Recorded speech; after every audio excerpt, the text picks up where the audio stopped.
were you? I was not at the very first service, no, but I was here shortly. Second service. So what, going somewhere shortly there. Almost the whole 25 years. Almost the whole 25 years. Oh my. There's a couple of folks in there. Larry, you're old. I was going to say you look way too young to have been here for the whole 25 years. Thank you. Yeah, I do what I need. And I have an opening for a player over here. Just, I mentioned that. listen, if you play saxophone, sign up on the back of your head. Well, now wait, come back. Because I'm also noticing that on this worship program, it says Sunday, August the 5th, 2012. It seems to me that that's a significant date. That first week of August, like that maybe this would be your 5th anniversary as worship leader at Raleigh Road Baptist. That's about right. Hard to believe. It's hard to believe. You sign up to be the interim, and it's like, now I'm just stuck. You know, I'm just thinking, it's just this is the way it is. I'm blessed. Well, we're blessed. We're blessed to have you leading for 5 years. Especially because you're on the search team, and one of the things you told me was hire a music guy right away. Remember that? Yeah, I wanted to get with you about that. Yeah. And I told you that if I was going to go hire a worship leader, or we were going to go hire a worship leader, you'd be the first guy I called. You remember that? Yeah, I understand. There are some folks. There are some folks here that have come in here since the last 5 years. They may not have been here for the entire Moody tenure. That Larry has served as the interim worship leader several times in the church's history. Right? Yeah. You're not very talkative this way. Well, this has kind of caught me off guard. So. We like that.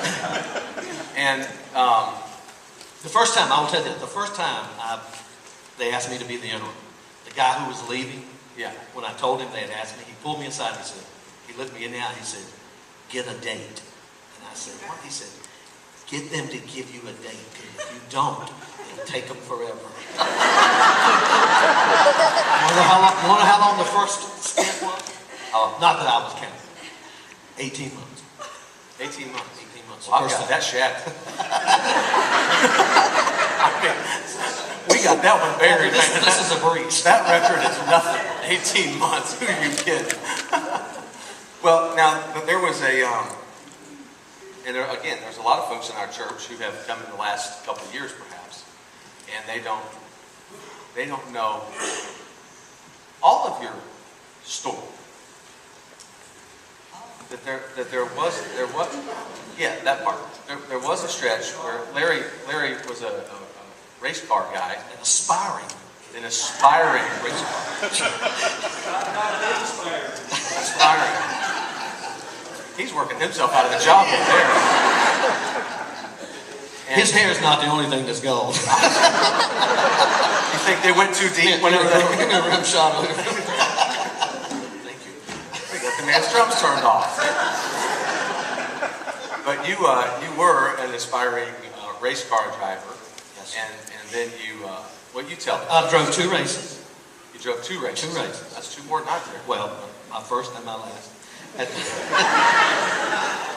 just happened to do them at the same time. I see. Yeah, so 2002, Yeah. I crawled into a race car and got about 16 laps into a career and ended it in turn 2. Backed into a wall and I crushed a vertebra in my neck. That would have a serious effect on your ability to lead worship. It would. The scar that I have is a constant reminder.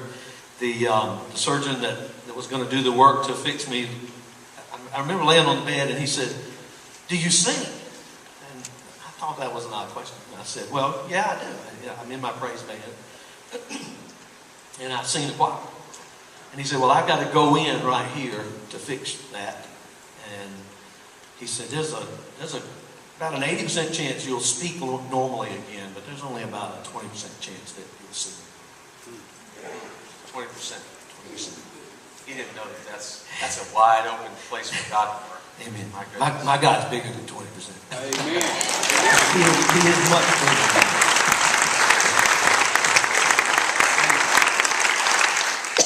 Before I go further, when you went through that experience, God used a song in your life to really impact you. Yeah. And before now don't get talkative now. You got me wound up. You're all excited. Hey, we'll get back in the car. No, God used a song in your life, and I want those folks to just hear a snippet of that song.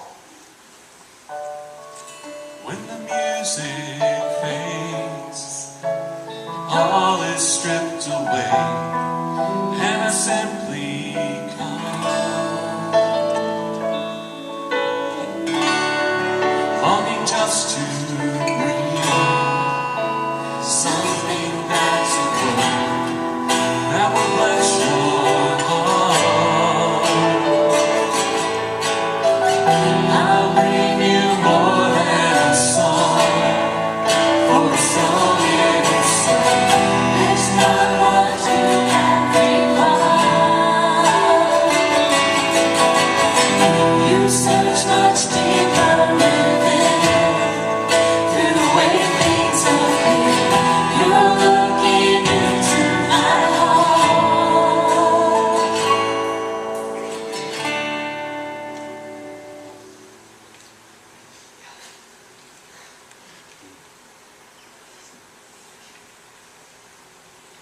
So the Lord used that.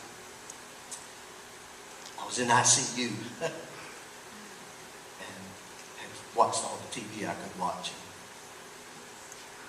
The lady saw a CD and she said, "Can I bring you a plate?" And I said, "Yeah." That song played.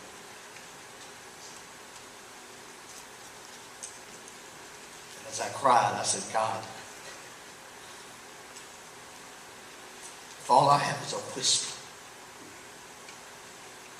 I will whisper your praises. Amen. Amen. If I can only speak, I will speak your praises. But God, if I can sing, I'll sing." And He is good. He is. He is good. I want you to know we love you at Raleigh Road. And we're glad that God saw fit to restore your singing voice in addition to everything else. We have just a handful of things, just a little stack of cards of appreciation. Some folks have brought them. If you did not get in here in time to pass one of those, Larry, the cucumber is on top. Yeah, there was some of that too. Yeah. Again, just a small token of appreciation from the church body. Thanking you for your service and for your willingness to lead us in worship. Larry, I'm not doing this to embarrass him, but Larry leads worship and helps organize the thing. And of course, all these folks up here are volunteers. And Larry organizes the music and leads practices and takes the criticism when it comes and takes the adulation and puts it to these guys and gals when that comes. But he does all of that for next to nothing. And so for a church our size to be led in worship by what I call all but a volunteer is amazing and remarkable.